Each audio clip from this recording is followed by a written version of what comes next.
जोहार, नमस्कार, आदाब। आप देख रहे हैं मोबाइल न्यूज़। इस वक्त मैं इसरी बाज़ार में मौजूद हूँ, जो कि हमारे साथ जो बैठे हैं वो किसी परिचय के मोहताज नहीं है। राष्ट्रीय जन क्रांतिकारी मोर्चा के राष्ट्रीय अध्यक्ष मौलाना अब्दुल मुनीर रिजवी साहब हैं। तो आइए जानने की कोशिश करते हैं।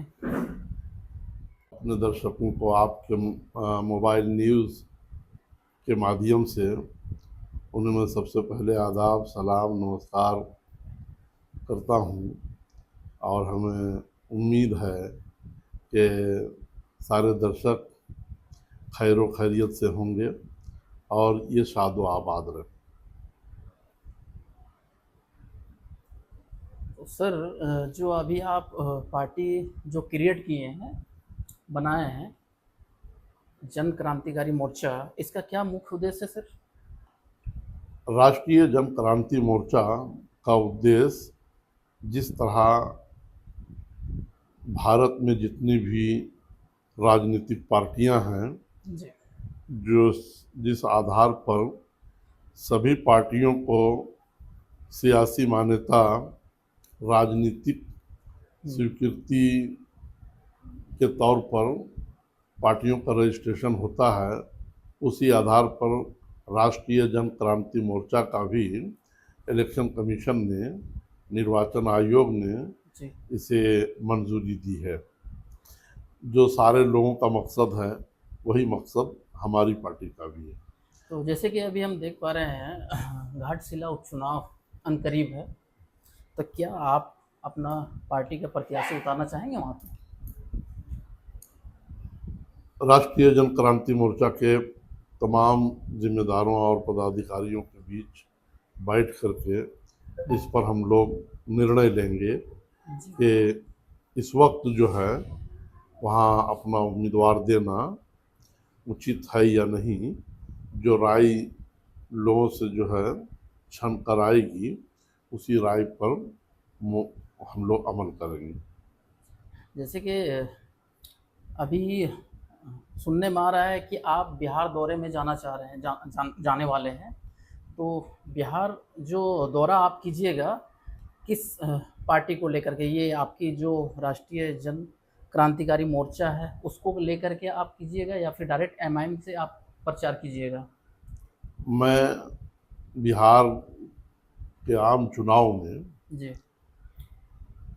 राष्ट्रीय जन क्रांति मोर्चा के बैनर से अपनी जमात की तरफ से, अपनी पार्टी की तरफ से, अपने मोर्चे की तरफ से अवैसी साहब, जो मुल्क हिंदुस्तान के हुँ। एक बहुत बड़े रहबर, सरपरस्त रहनुमा हैं, जी। उनकी ज़रूरत दलितों को भी है, आदिवासियों को भी है, जी। पिछड़ों को भी है, अगड़ों को भी है। यानी भारत के दबे कुचले तमामी लोगों का एक वाहिद रहनुमा है। जी। उनके कार्य शैली से मुतासिर होकर के राष्ट्रीय जन क्रांति मोर्चा उनके उम्मीदवारों की मदद के लिए बिहार जाने का निर्णय लिया है। तो जैसे कि जानना चाह रहे थे सर, अभी जो अवैसी साहब जो हैं, तेजस्वी साहब को बार-बार गठबंधन में शामिल के लिए बोल रहे हैं, ठीक है? तो क्या उम्मीद है कि गठबंधन शामिल करेगी एमआईएम को?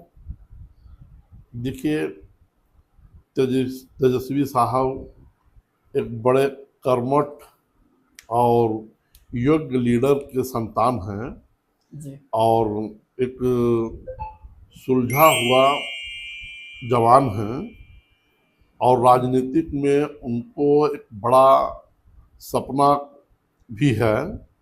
उस जी। सपने के साकार होने के लिए जी। सबों को साथ लेकर चलने में, उनके हक में जी। और देशवासियों के हक में और बिहार वासियों के हक में बेहतरी है। लेकिन अभी वो सूझबूझ से काम नहीं लेकर के, जी। मेरी समझ से वो अना का शिकार हो गए हैं जी। और अना किसी को मतलब जो है कायम मजबूत रहने नहीं दिया है।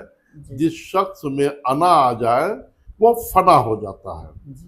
तो बस वो एक अना अपने आप में रख कर अवैसी साहब जैसे कीमती लीडर जी। और उनका साथ और उनकी सरपरस्ती चाहे बगैर, मतलब हमें तो मुमकिन नहीं लगता जी। कि अवैसी साहब का सपना साकार होगा। इसलिए हम अवैसी साहब के लिए बगैर सपना साकार होना मुमकिन नहीं, नामुमकिन लगता है। इसलिए मैं तेजस्वी साहब से मैं गुजारिश कर रहा हूँ, फिरका परस्तों को मुंहतोड़ जवाब दें और जी। बिहार में एक मजबूत और जो है मुस्तहकम सरकार बनाएं। जैसे कि सर अभी एक ट्रेंडिंग चल रहा है, I love Mohammad, we love Mohammad. तो इसी को लेकर के एक मीडिया ने तेजस्वी साहब को सवाल किए कि आपको इसके बारे क्या कहना है। तो तेजस्वी साहब का जवाब जो था कि अभी हम इलेक्शन में बिजी हैं, बिहार इलेक्शन में बिजी है। तो अभी आपको क्या कहना है सर, ये जो ट्रेंड चल रही है? जब वो खुद इलेक्शन पे इतना बिजी हैं और अपने सवाल का जवाब वो खुद ही जो है अभी इस वक्त जो है वो बैक फुट पे रखे हुए हैं, तो उनके सवाल पर मुझे जवाब देना ये उचित नहीं है। ये सवाल उनके साथ लोगों फिर भी ने आई लव किया है, मोहम्मद जो वो है, जवाब वही देंगे। आई लव उनके सवाल को जवाब में मुझे देना कहीं से भी उचित तो ये आई नहीं। लव मोहम्मद का जो पोस्टर लगा रहे हैं, ये कानून के खिलाफ है क्या? आप क्या बोलना चाह रहे हैं इसमें? कानून का खिलाफ न कल था, न आज है, न कल रहेगा। ये मुल्क आज़ाद है। यहाँ सभी जात, सभी बरादरी, सभी फ़िरक़े, सभी तबके, सभी लोगों के लिए हमारा भारत का संविधान ने हमें खुली आज़ादी दी है। हमें मतलब एक दूसरे से जी। मतलब आज़ादाना तौर पे अपने आप की ज़िंदगी गुजार सकें। इसलिए कि ये जो कुछ हो रहा है ये बस नफरती लोग हैं जो जी। नफरत फैला रहे हैं। जैसे कि सर आपके ही विधानसभा में एक कुलगो, आपके विधानसभा में आती है जी कुलगो की, तो कुलगो में एक मंसूर अंसारी नामक करके एक व्यक्ति हैं, जी जो कि डोमचांच थाना में एक चालक के रूप में कार्यरत थे। तो विगत दिनों वो सुसाइड कर लिए। ठीक है, तो इस पे आपको क्या कहना है सर? देखिए, कोई भी अपनी ज़िंदगी से हाथ धोता है हम्म। तो शौक से नहीं धोता है। हम्म। वो जब चारों तरफ से मजबूर हो जाता है तब कहीं जो है अपनी लीला को समाप्त करता है और वो खुदकशी करता है। मंसूर आलम साहब भी जो खुदकशी किए हैं, उस उन्हीं के थाना के जो है जिम्मेदारों ने, वहाँ के प्रभारी ने हम्म। उन पर काफ़ी जो है उनको अजियत, उनको परेशानियों में मतलब जो है जी। जी। हमेशा रखा, जिससे वो तंग आ करके और वो उन्होंने अपनी खुदकुशी की है। क्या सर उम्मीद है कि इसको इंसाफ मिल पाएगा? इस पर देखिए, पुलिस एसोसिएशन और हमारे कोडरमा के एसपी साहब ये लोग लगे हुए हैं और हमें उम्मीद है हम्म। कि मंसूर आलम के साथ इंसाफ होगा। और अगर इंसाफ नहीं करेंगे ये लोग तो अल्लाह इंसाफ करने वाला है। बाकी जी। हम लोग भी इस पर चुप नहीं रहेंगे। हम लोग भी अपनी आवाज़ बुलंद करके और जी। हम लोग भी उनके अधिकार के लिए और उनकी जान गई है उसके लिए हम लोग भी लड़ाई लड़ेंगे। आए दिन अल्पसंख्यक को मारा जा रहा है, पीटा जा रहा है, रुसवा किया जा रहा है। तो इस पे आपको क्या कहना है सर?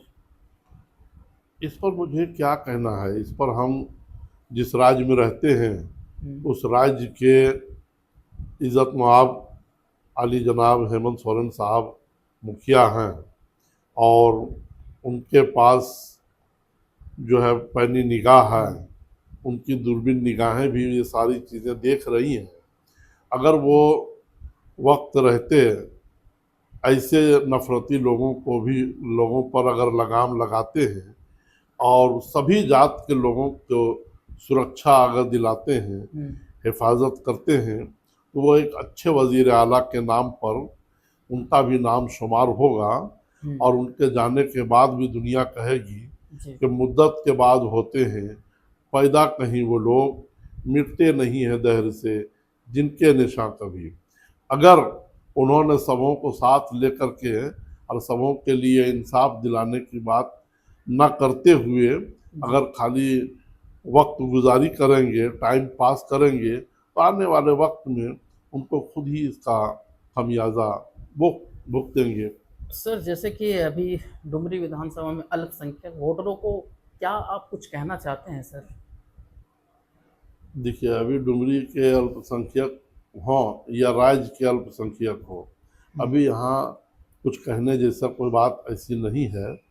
बस हम बस इतना ही कहेंगे कि अपनी ताकत बनाएं, अपना पावर बनाएं। जी। आपका पावर ही आपका अधिकार दिलाने पर मुआविन साबित होगा। चलिए, बहुत-बहुत धन्यवाद। ये थे हमारे राष्ट्रीय जन क्रांतिकारी के मोर्चा के केंद्रीय अध्यक्ष मौलाना अब्दुल मुबीन रिजवी साहब। ठीक है? तो बाकी आप वीडियो के माध्यम से आप सुन चुके हैं। बाकी वीडियो अच्छा लगे तो लाइक शेयर कर दीजिए। जय हिंद, जय भारत।